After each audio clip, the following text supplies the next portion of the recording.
Welcome to Choice Classic Radio. Like us on Facebook, subscribe to us on YouTube, and help keep this show alive by donating at choiceclassicradio.com.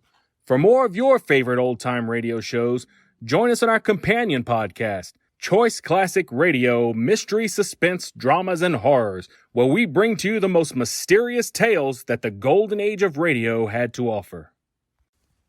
And now, with over 200 episodes made, originally airing on NBC Radio Network from 1944 to 1950, we bring to you Boston Blackie.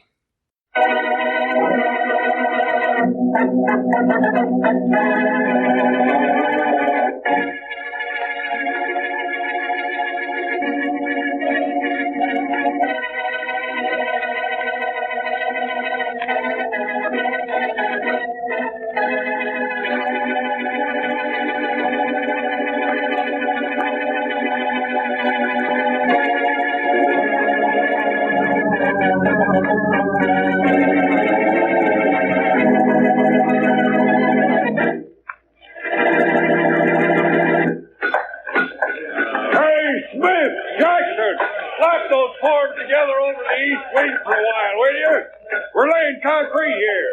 Yeah, we're ready to pour the stuff, Bill. Let it pour, Tom. We got to start the next floor tomorrow, and we're behind schedule. 21st floor already? Not bad. We'll catch up. I hope so, or Simmons might think he needs a new foreman. Here comes concrete, Bill. Come on, fellas, rake that stuff down. Let's get some action here. Some view down there, Bill. Some drop, too. Oh, did you have to mention that? Look, Joe, just watch your step up here, and you can live forever on jobs like these. Yeah, but who wants to live forever? Well, there you go. Hey, Bill, what the... Tom, Mike, somebody come up here, quick. Bill's collapsed. What's the matter with him, Joe? Altitude getting? I don't know. Just fell down like an empty sack. You better give me a hand with it. Yeah, sure. Signal for the elevator to come up empty. Think, Bill. Oh, what's the matter? Look, there's a bullet hole in him. What? Bullet hole? Bill shot up here on the 20th floor, you crazy. Wish I was, Tom. Because Bill's dead.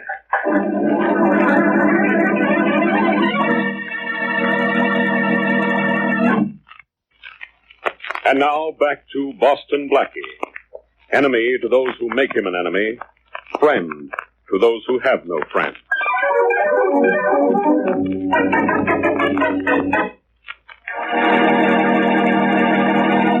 But, Faraday, you have to do something about these parking tickets. Look, John, you've been telling me that for 15 minutes. And for 15 minutes, I've told you there's nothing I can do.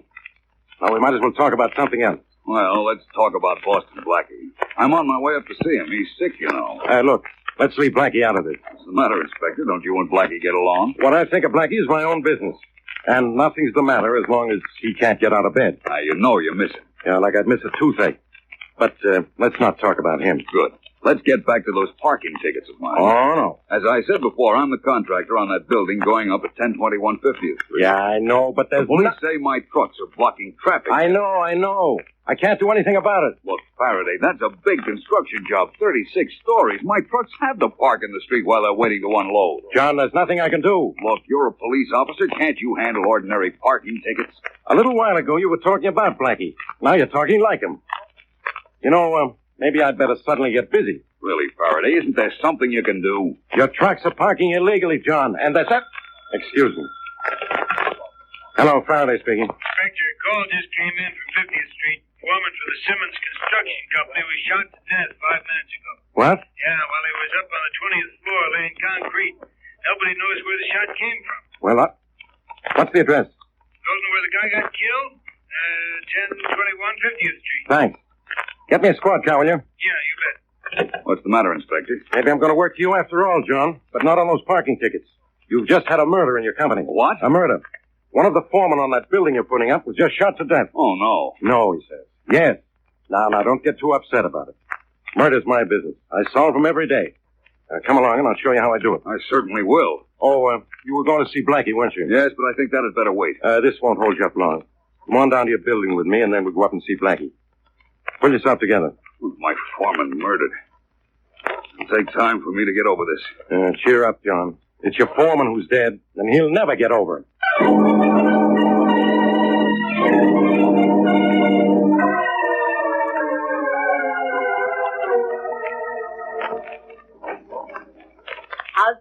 doing in there, Shorty? Miss Wesley, she's sleeping. Oh, good. Something. The way he can't talk, that's what I call something. Oh, laryngitis doesn't last. He'll get his voice back before long. Gee, I sure hope so, Miss Wesley. Because unless you're here with Blackie, too, I ain't got nobody to talk to. Oh, that's probably the doctor. Come in. Hello, Miss Wesley. Well, Inspector Faraday. You know John Simmons, don't you? Don't you, Miss Wesley? Oh, yes, of course. We met several months ago. I'm glad to see you again. You're looking as lovely as ever, Miss Wesley. Well, I'll have to see a photograph of Ever before I'm sure I like that. I ain't nobody glad to see me. Oh, Shorty. Oh, as long as Blackie isn't with you, I'm always glad to see you, Shorty. You know Mr. Simmons, don't you? Any guy who knows Blackie, I know, too. Hiya, Mr. Simmons. A little puzzled at the moment, Shorty. Look, John, will you believe me? It's as simple a murder case as I've ever worked on. Oh, you must mean the murder of the foreman on that 50th Street building. How do you know about that? We heard it on the radio. My company is constructing that building. Oh. That's why I'm so upset. Look, John, let me worry about that murder. And let's not talk about it anymore. Come on, let's go in and see the invalid. Well, just a minute. Mr. Simmons can go in to see Blackie, but I don't think you ought to, Inspector. All I want to do is cheer him up, Miss Wesley. You know me. I know Blackie, too. One look at you, and he'll probably strain his vocal cords trying to outshout you. What's the matter with him, Miss Wesley? He caught a very bad cold last week, and he still can't use his voice. Well, that's what I've been waiting for. Come on, John, let's go. All right, Inspector Faraday, you may both see him, but only for a few minutes now, mind you. I'll wake him up for you. Imagine, for once he won't talk back to me. Oh, he's awake already. Blackie, the inspector, and John Simmons are here to see you. Come on in, gentlemen, please. Hello, Blackie. You certainly look fine. Oh, John. Glad to see you. Don't let him kid you, Blackie. You look awfully sick to me. It's looking at you that's made me sick, Faraday. Well, I think you better go to a hospital, Blackie. Even your jokes need a doctor. Darling, please don't talk. No, just listen. You'll be surprised how much you'll learn. There's been a murder at the building I'm putting up on 50th Street, Blackie. Wish you were out of bed to work on it. If he gets out of bed and meddles in this murder case, I'll work on him. Why, it's the simplest kind of killing. I know the killer already. The guy's wife.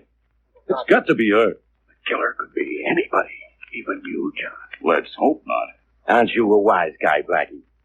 John here couldn't be the killer. He was in my office when the foreman was shot. Excuse me, Inspector, but if you found out where the shot came from... Well, you don't have to be excused for that question, Miss Wesley. The shot was fired from one of the high buildings in the neighborhood, and we'll probably never know which one. And the same goes for all your suspects, Faraday. That voice of yours sounds awfully silly, Blackie. Does it? Wait till you see how you look when you can't find your killer.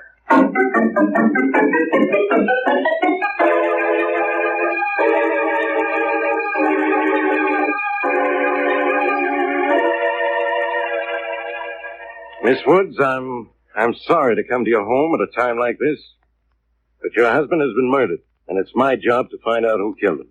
I understand, Inspector Faraday, but I don't know what I can do to help. You can tell me who might have killed your husband. But I don't know. Look, Mrs. Woods, a guy doesn't get shot for no reason.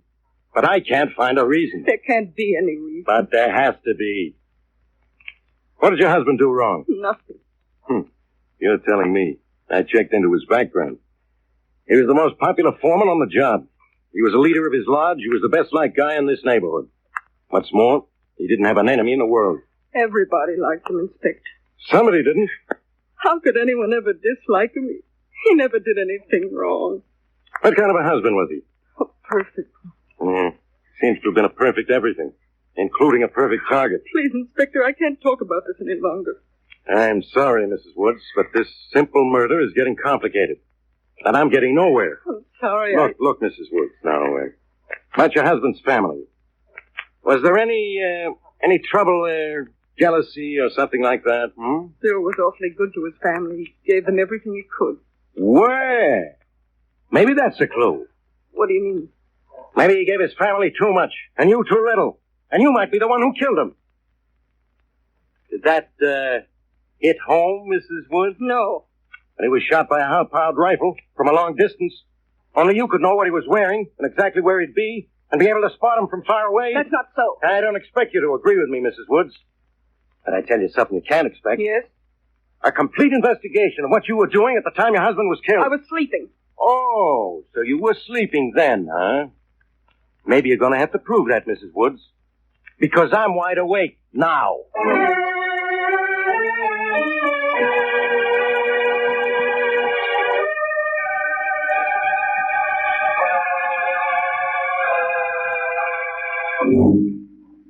Shall I keep on reading, Blackie? Yes, Mary. Go ahead. All right. According to this newspaper, police say it is impossible to tell from which building the shot was fired, because Wood's fellow workmen can't agree in what position the dead man was standing when he was hit. But police, nevertheless, are searching all high buildings in the area in hopes of finding some clue. Does it say what kind of a gun he was killed with? Yeah, a high-powered rifle with probably a telescopic sight. He was shot through the heart. Any motive? No, according to this paper here, police have no idea why he was killed. He had no family troubles, no financial troubles, and his standing in the community was perfect. What are you writing, darling? Something I want you to tell Faraday. Get him on the phone, huh? Of course. Here you are, Mary. Read this to Faraday slowly. All right. Blackie, do you mean what you say in this note? Afraid I do. Oh. Hello? Faraday speaking. Oh, Inspector, this is Mary Wesley. Look, don't bother me. I'm busy. But I have an important message for you from Blackie. I'm not interested. Well, you should be. It's about Bill Wood's murder. What does Blackie know about that? Only this, that another workman is going to be killed in the same place and in the same way.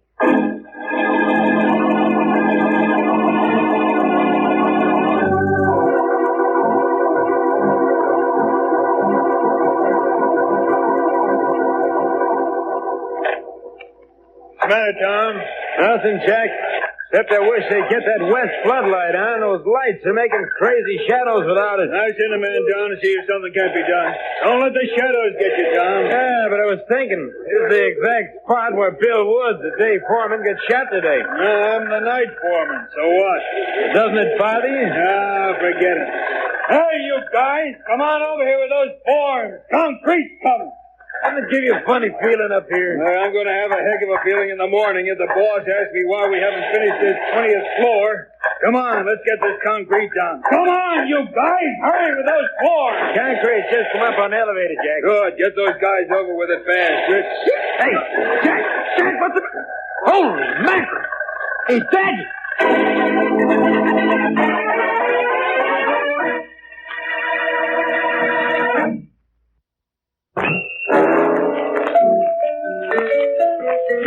When you're shopping for a new car, what do you consider? Styling, power, miles per gallon? You know, it sure pays to consider all the facts when you buy a new car. And the same goes for buying car insurance. Today, Nationwide Car Insurance offers you the broadest protection in the industry. Claim service is fast, too. In fact, Nationwide Mutual of Columbus, Ohio, pays over half of its auto claims within 24 hours after notice of loss. Yet Nationwide's rates are among the lowest. It's your best buy by far, and your Nationwide agent can tell you all the reasons why. Call him soon. He's in the yellow pages. Nationwide auto insurance, your best buy by far. Nationwide auto insurance, always the best for you and your car. And now back to Boston Blackie.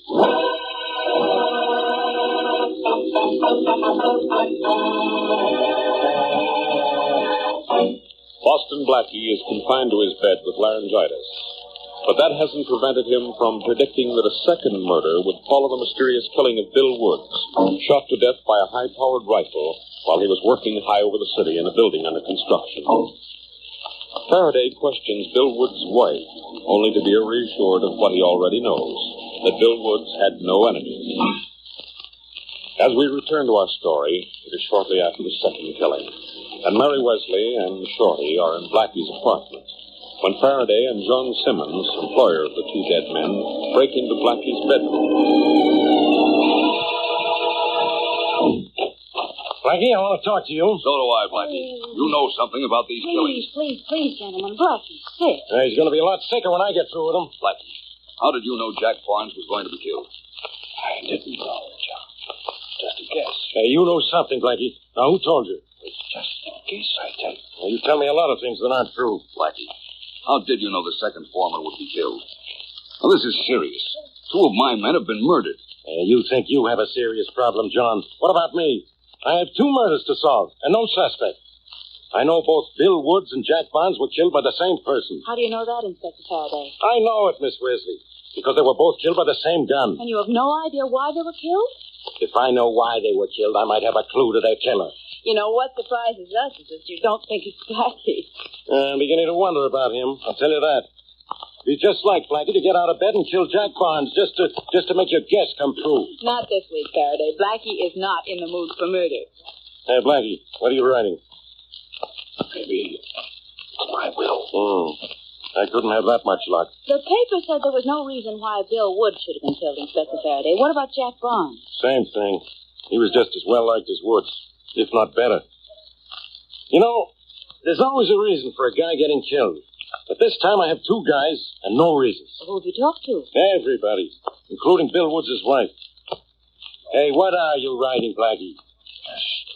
Inspector, what was Bill Woods' wife like? Oh, nice-looking girl. In fact, I'd say she was beautiful.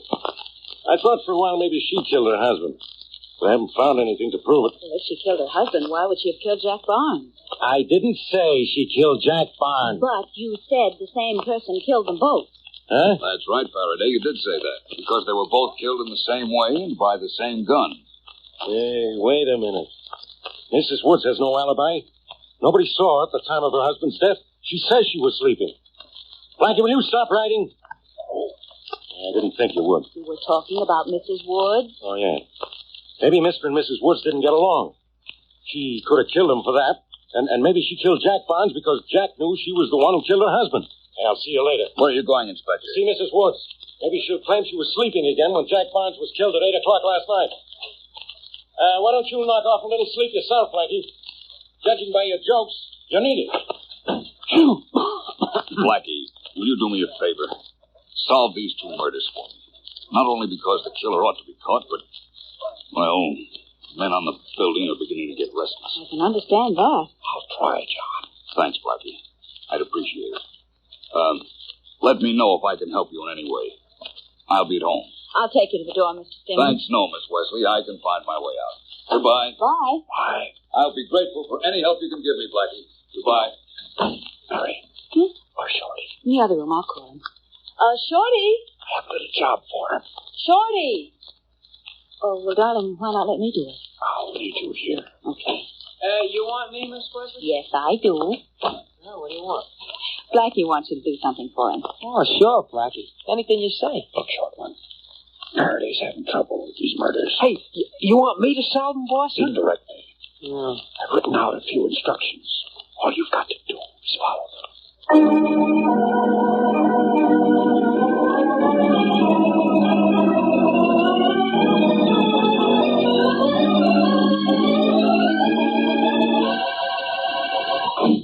Is this the East Wing, nurse? Yes, sir, it is. I'm Inspector Faraday of the police. I'd like to see Mrs. Bill Woods. She's sleeping now, Inspector, but of course, if it's important, I'll waken her. Oh, wait a minute. When was she admitted to the hospital? About 6 o'clock yesterday evening, according to our record, Inspector. 6 o'clock. It's right here on my desk. I'll get it for you. She was admitted early last night. She couldn't have killed the second fool. What'd you say? Huh? Oh, nothing. Well, here you are, Inspector Faraday, Mrs. Wood's record. Admitted at 6:15. Nervous prostration. I'd like to take a look in Mrs. Woods' room. That woman in there might not be Mrs. Woods. You policemen think of everything, don't you? Well, you have to, you know. Yeah, I know. Well, here's the room. I'd appreciate it if you wouldn't have to wake me. Oh, I won't. Well? Now you can close the door again, miss. Well, is that Mrs. Woods? I'm afraid it is. Afraid, Inspector? Why? I'm afraid Boston Blackie's going to stay in bed and find the answer to this before I do.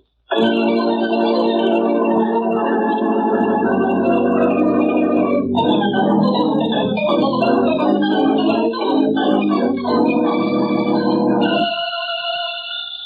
maybe that's Shorty reporting, Blackie. I'll get it. Hello? Miss Wesley, this is Shorty. Oh, yes, Shorty. Have you finished? Yeah, I done everything Blackie said. Just a minute. He's finished with your instructions, Blackie. Good. Have him tell you what he found out. Only hold the phone so I can hear him, too. Right. Shorty? Yeah? Blackie is listening to this, too. So tell him what you found out. Okay. First I went to Bill Woods' house, see? His wife wasn't there. She went to the hospital just after the inspector talked to her. Yes? And there wasn't nothing wrong with Bill Woods. He was okay, just like Faraday said. What about Jack Barnes, the second foreman? Well, I'd say he was even more okay than Bill Woods. I talked to his wife. Boy, was she a beautiful tomato. Real slinkeroo. Never mind that, Shorty. What about Jack Barnes himself? Oh, he was solid, Miss Wesley. Swallow his wife, great to his kids. Had a real ritzy house. All done up slick inside. Yeah, he was an okay guy in the neighborhood. What else? Well, that's about all, I guess. Well, thanks, sure. Oh, wait a minute. Blackie has written something he wants you to do. Just a minute. Here we are. He needs a photograph of Jack Barnes' house. What for? I don't know what for. But do it just the same, will you? Oh, sure, I'll do it. But it sure is crazy. Don't worry about it, Shorty. Maybe Blackie thinks the photograph is about the only thing this investigation will develop.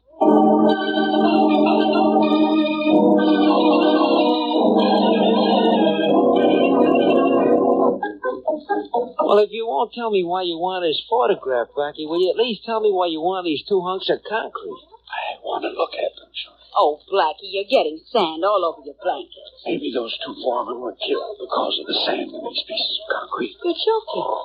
Guessing. But the sand in this piece is different from the sand in the other. Oh, and maybe one isn't as good, huh? And maybe an inferior grade of sand could be a motive for this murder. Right. Shorty. Yeah, boss. Take these pieces of concrete to a laboratory and have them analyzed. Oh, sure, boss. Right away. And Mary. Yeah? Call Faraday and John Simmons. Ask them to come up here. You never fail, do you, Blackie? Even flat on your back, you're going to put Inspector Faraday back on his feet. All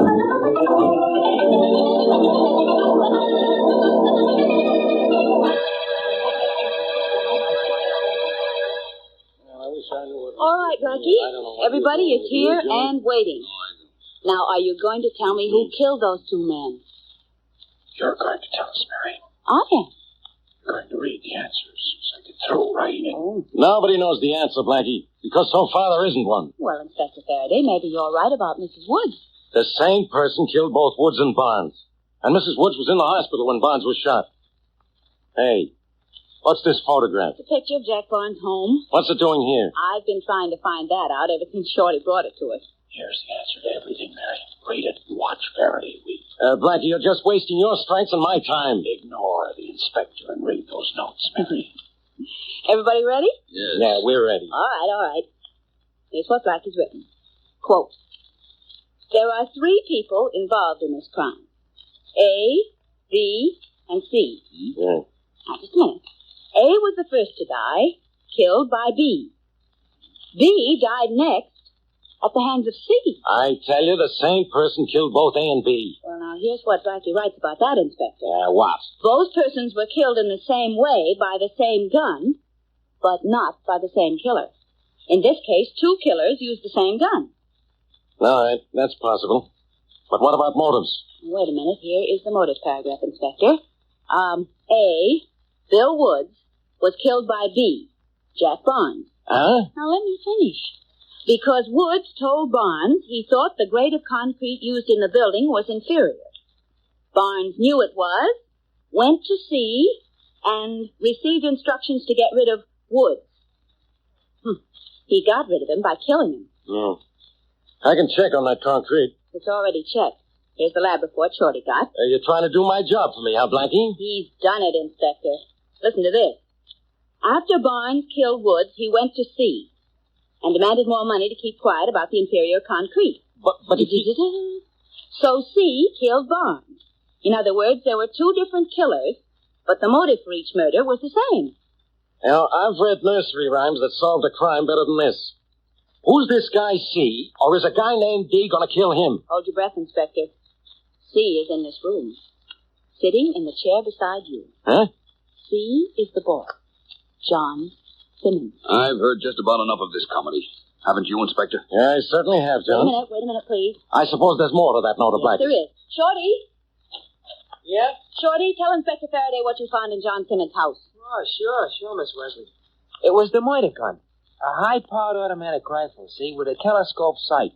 Fired twice. Satisfied, Inspector? No, not until I see it. Sure, Inspector, I'll go get it. Inspector Faraday, grab Mr. Simmons. He's trying to get away. Oh, grab him. Let go of me. Let go. I'll let go of you after I let go of this. Now, get up. Come on up. All right. If you want to talk, John, it may go a lot easier on you. Why should I talk? You know about the concrete. You have the gun. You don't have to know anymore. Yeah. I know you were lucky enough to be in my office with a story about traffic tickets at the time Woods was killed. That wasn't luck, Inspector. That was because he knew when Barnes was going to kill Wood. He planned to be in your office at that time. I can figure this out from here, Miss Wesley. Come on, John. Why did you kill Barnes? Oh, the answer to that is easy, too, Inspector. Mr. Simmons was being blackmailed by Quiet, Miss Wesley. Come on, John, you better talk. How did you get the gun that killed the first foreman? Oh, I know that one, too. Barnes gave it to him to hide. Hey, look. Where are you getting all these answers? Blackie wrote them out for me. And here's the last one. Simmons thought it would mislead police if both men were killed in the same manner. Yeah, you certainly misled us plenty, John.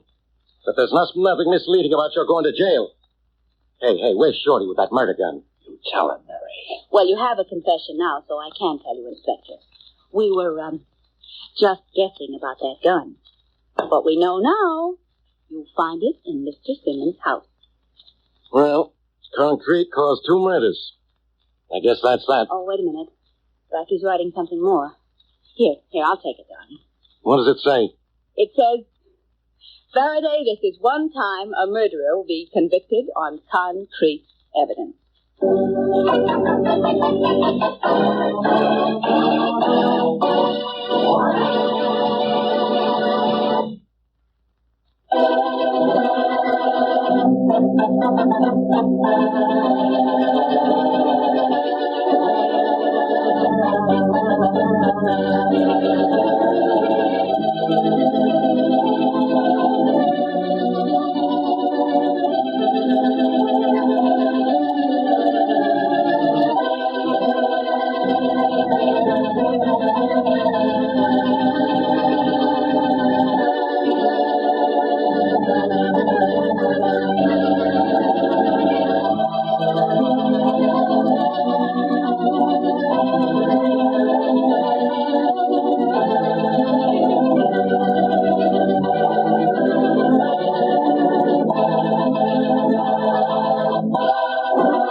That concludes today's episode. We'd like to thank you and remind you to donate at choiceclassicradio.com. Remember, your donations make episodes like this possible.